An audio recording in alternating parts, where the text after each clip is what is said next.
Garage sale tayo for today video. Hala, na-miss ko talaga to, mag-garage sale. So, eto nga tayo, ang dami dito, may mga branded, pang-mayaman na garage sale ito, ha. So, papakita ko nga sa inyo for today kung ano yung mga nabili ko at kung anong meron dito. Ito ay sa bahay lang ng friend ko. Dito lang yan sa loob ng San Bali.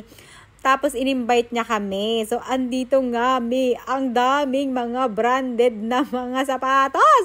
At sad to say, wala siya sa size kami. Pero yung mga size 9, ganon. So, ang daming mga dresses as in, halos lahat branded. At ang gaganda pa ng quality, ha.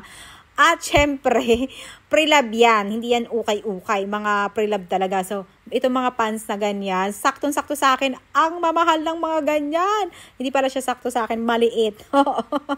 Yung mga ganito, tagbi 50 pesos lang yon, yung nasa isang box. Pero yung mga pants na ganitong, nabili ko yan. Ayan yung kasya sa akin, parang cargo. At saka yung tatak niyan, Zara. So, nabili ko yan ng 200. So, I get it na yan. And then, sinukat-sukat ko nga rin yung boots. Kaya lang, eto, bet ko rin. Pero nga, malaki yung size nila. So, eto, nabili ko yan 50 pesos. So, ayan, mine ko na yan. Ano sila dito, open naman siya. Kung ano yung mga pinakita ko dito na nagustuhan nyo, mag-comment na lang kayo para tatanungin natin kung magkano presyo. Pero syempre may tawad pa yan. At Moraita, ito Zara, yung mga top na ganyan. Yung ganyan yung mga gusto kami. Mga sexy. O, diba? Ang cute. Kaya lang medyo maliit yung size nito, Oh, ang ganda ng mga pang-outfit. As in, ang dami. Malulunod ka. Ito may kinuha ko yan dahil matching na Zara. O, nabili ko yan parang 250 yata for matching na. O, di ba, pang mayamang tita yarn? Kasi ang ganda, matching na siya. Tsaka, yung uso siya ngayon. O ba, ang mahal niya nasa mall. Pag bumili ka, Zara yan. O, branded pa. So, ayan, na-mine ko na yan. O, di ba, meron na tayong pangyayamanin na outfit. So, ito nga yung kasama ko. Naghahalungkat din yan. Ang dami rin niya nabili.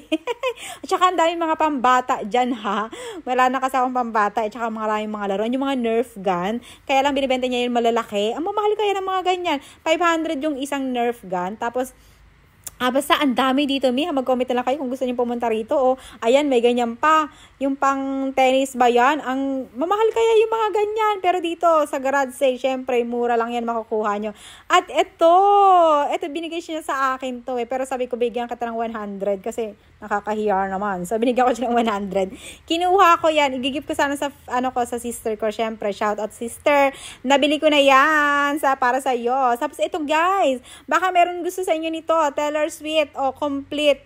Talaga siyang complete na kung collection kayo ng Taylor Swift na may ganyan. May poster tapos may kinemerot na ganyan. Basta set siya. Mahal kaya yan. Tapos eto, ang daming costume dito. As in! Ito nga nagustuhan ko. Matching siya. Tapos may boots pang kasama yan. Ayun kilala nyo ba yan? Basta gusto ko siya. Gusto kong kunin. Tapos may bat pa yan. Tsaka may boots na kasama. As in talagang set. Tapos meron pang makeup. So ito nga, gusto ko rin siya. Parang mo yun? Mahinhin. Ang dala. Mahinhin. So yun lang muna.